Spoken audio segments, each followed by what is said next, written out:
How to create new roles in Discord. Want to give your members special powers, access, or colors? Creating custom roles helps organize your server and control what each user can do, from admins to VIPs to quiet lockers.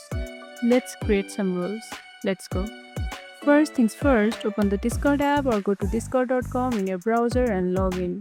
Now, open your Discord server. Head to the server where you want to add new roles.